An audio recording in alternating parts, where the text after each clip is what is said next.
Fala galera, estamos iniciando a primeira aula de língua portuguesa das aulas a mais e nessa aula teremos processo de formação de palavras, que é essencial não só para a sua vida, meu caro vestibulando, como também é essencial para você fazer análise morfossintática na sua prova, tanto nas questões de interpretação de texto, quanto nas questões puramente de gramática. Vamos lá?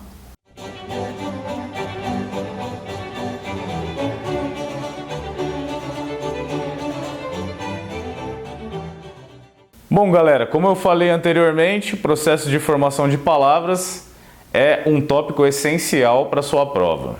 Basicamente, temos dois grandes processos de formação de palavra, que são os processos de composição e de derivação. Cada um deles com as suas peculiaridades. Vamos começar pelo que é mais simples, certo? Que é o processo de composição. Bom, galera, dentre os métodos de formação de palavras, vamos abordar primeiramente o de composição. Em composição, nós temos duas formas de formar palavras. A primeira é por justa posição. Justa posição.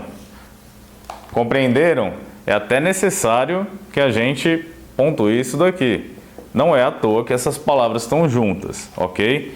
Então, a justa posição vai fazer com que você simplesmente junte duas palavras que têm um radical diferente. Você tem passa, do verbo passar, tempo. Do substantivo tempo. Não é nenhuma novidade, ok. Você consegue formar passatempo de uma maneira tranquila, correto? Mas é necessário identificar que temos dois radicais aqui. Um radical de verbo e um radical de substantivo. Passatempo. Eles se colocaram de maneira justaposta aqui, certo? Num segundo exemplo, temos aqui couve-flor.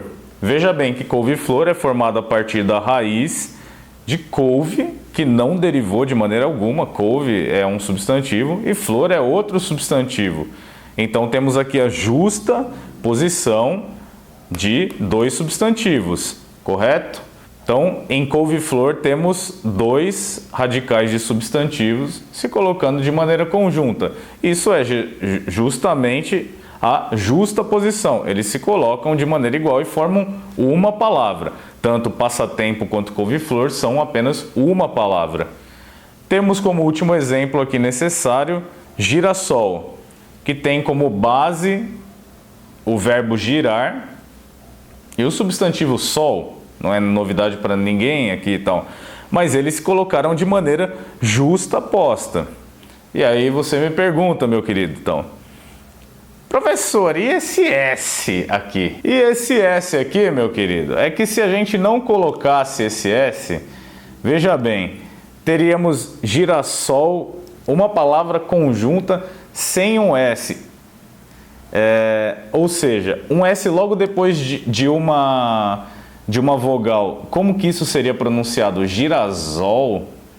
Girasol? Acho que não soa muito bem, né, gente? Então, principalmente quando vocês estão lidando com R e S, é necessário que vocês componham o dígrafo, como no caso de girassol, tá? Então, eles estão justapostos, eles estão colocados um do lado do outro, mas uma letrinha ali foi necessária de ser criada para que o som permanecesse o mesmo, ok? Bom, galera, o segundo processo de formação de palavras por composição é o processo de aglutinação, certo? E, na verdade, ele não tem nada de muito fantástico na primeira vista. Por exemplo, você vê aguardente. Claramente você identifica dois radicais, correto? Então a gente tem água e ardente, e pelo fato da letra final de água e a letra inicial de ardente seria a mesma, a gente acabou aglutinando uma letra aqui. Então a gente formou uma palavra aguardente por aglutinação. E temos embora. Aí você vai falar, professor, embora? Você está de brincadeira comigo? Não, gente, é o seguinte. Então, gente, embora é a aglutinação dessas palavras aqui, em boa hora. Por incrível que pareça, o fato é que a língua portuguesa é uma língua viva e ela continua evoluindo e não tem como a gente prever as palavras que vão ser aglutinadas agora ou no futuro. Então, embora é uma aglutinação de em boa hora. Você não precisa saber necessariamente todos os processos de aglutinação da história da língua portuguesa, correto? O importante é você saber que a aglutinação significa supressão de letras, ok? Então você junta mais de um radical e suprime algumas letras. Bom, galera, a gente acabou de trabalhar os métodos de formação de palavras por composição e agora temos por derivação, certo? Por derivação, vamos começar pelos dois mais básicos, que não é novidade para ninguém. O primeiro é o prefixal e o segundo o sufixal. E olha só que mágica, o prefixal é quando você adiciona um prefixo. Então você tem aqui no radical de ligar, você tem desligar, você tem religar, certo? Então, basicamente você adicionou um prefixo a um radical. Você formou uma palavra nova. No sufixal, temos no caso leve aqui. O que a gente pode adicionar a sufixal? Não sei. Levinho.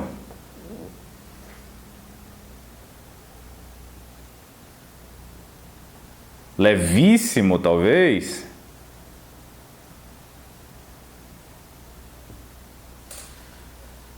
Mas eu sei o que você vai me perguntar.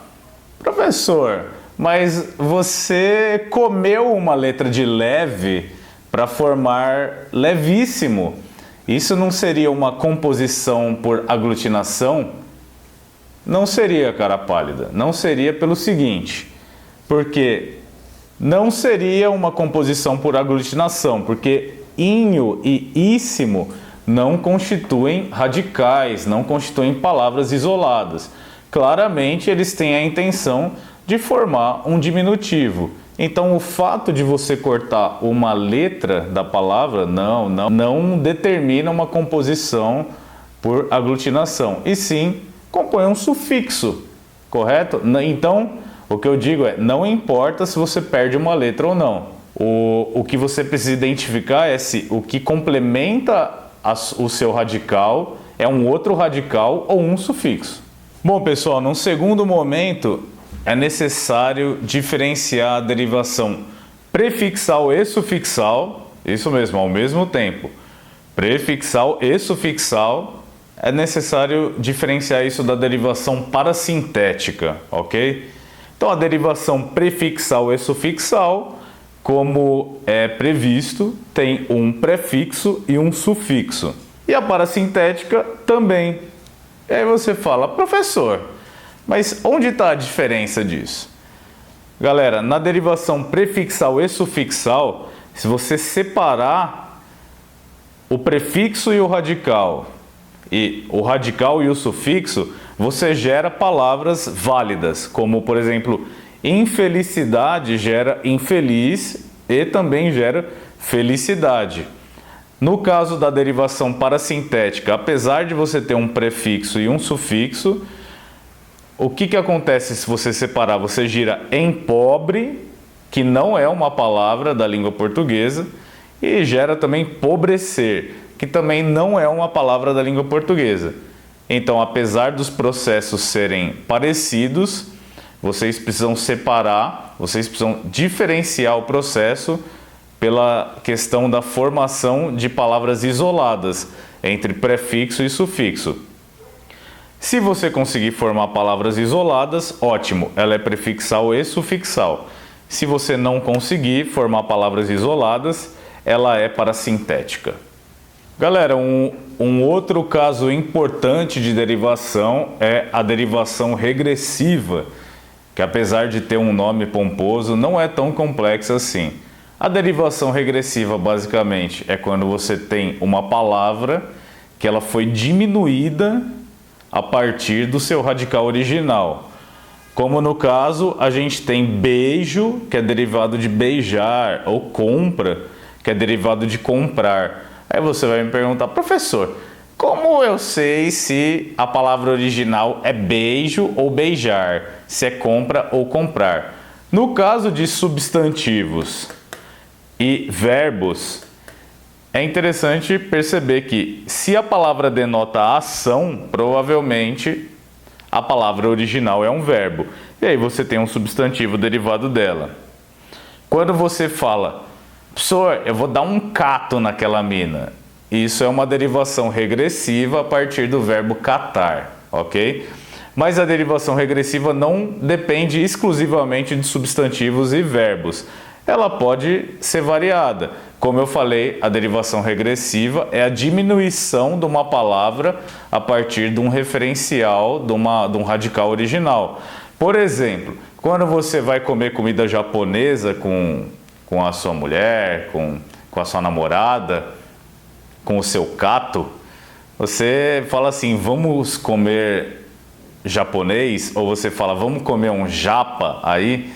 Japa, originalmente, não tem significação, mas hoje em dia ela é uma derivação regressiva da palavra japonês ou japonesa. Então vamos comer uma comida japonesa, vamos comer uma comida japa, é uma derivação regressiva.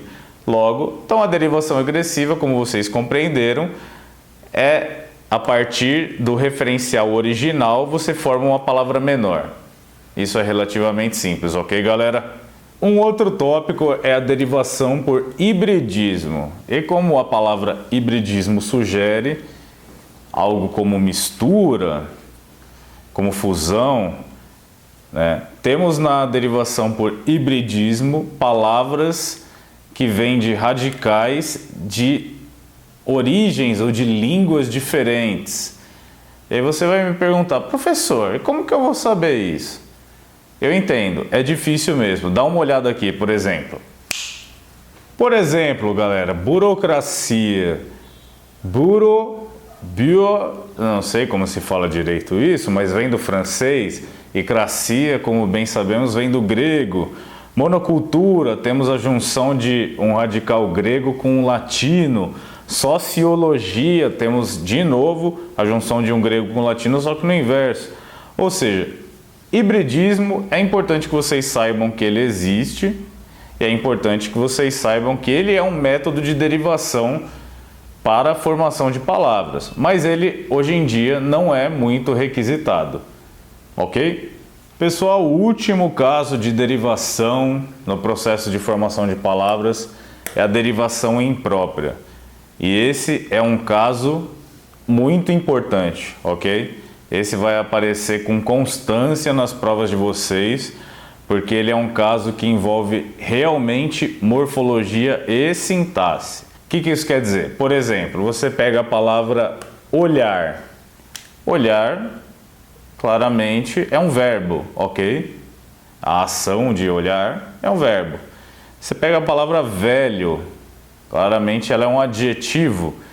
Você é um homem velho. Isso é um sofá velho, correto? Eis que acontece o seguinte. No caso de olhar, que antes era um verbo isoladamente, morfologicamente é um verbo, se colocado num outro contexto, como no caso dessa frase, seu olhar me comove. Claramente, olhar aqui não é a ação principal. Comove, comover é a ação principal. Seu olhar, na verdade, é o sujeito da frase. Isso faz com que olhar, como núcleo do sujeito, seja um substantivo e não um verbo. No caso de baixo, aquele velho morreu. Obviamente é um homem velho, é um senhor velho, um ancião velho, qualquer substantivo que esteja sendo qualificado por velho, mas a frase não contempla o substantivo original. Então, velho, na verdade, acaba adquirindo a característica de substantivo aqui.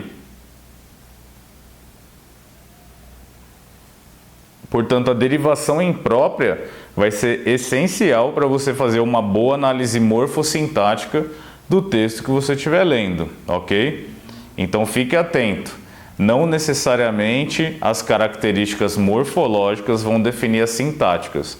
A derivação imprópria está aqui para provar isso. Fala galera, temos um exercício aqui para vocês. Temos um trecho de uma frase que eu reconheço que é um pouco brega. Vamos ler aqui. Ao pegar o telefone, repensei o questionar a sua indiferença. Deveria promover reconstrução de nosso paraíso? Infelizmente sim. O planalto de nossa relação será retomado na sexta-feira. Bom, para você que não morreu de diabetes depois dessa frase, identifique os 8 processos de formação de palavra presentes nesse trecho, ok?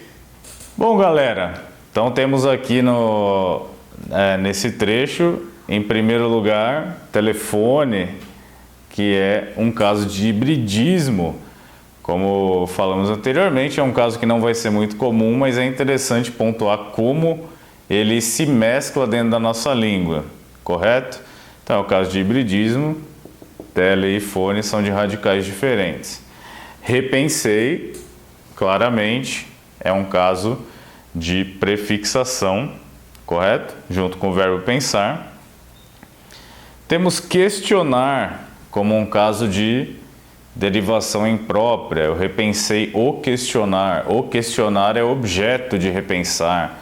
Então ele é um núcleo substantivo. Apesar de ser um verbo pela morfologia, aqui ele funciona como um substantivo, correto? Indiferença, novamente temos um caso de prefixação, correto? Reconstrução, no caso que a partir do radical construir, temos reconstruir e construção, temos um caso de derivação prefixal e sufixal, exatamente como é o caso de infelizmente, que podemos derivar infeliz e felizmente. Planalto, apesar de não ser a coisa mais óbvia na nossa língua, é um caso de composição por aglutinação. É um plano alto, perdemos uma letra, aqui no caso, correto? E temos sexta-feira, que é uma composição por justa posição de 2 radicais, sem nenhuma perda de letras, ok?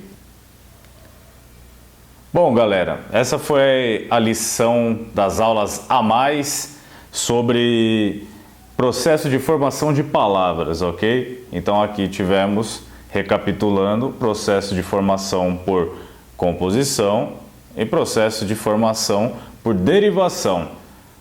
Aqui está o exercício, treinem e caso vocês tenham alguma dúvida, por favor, troquem uma ideia com a gente, ok? Valeu, galera!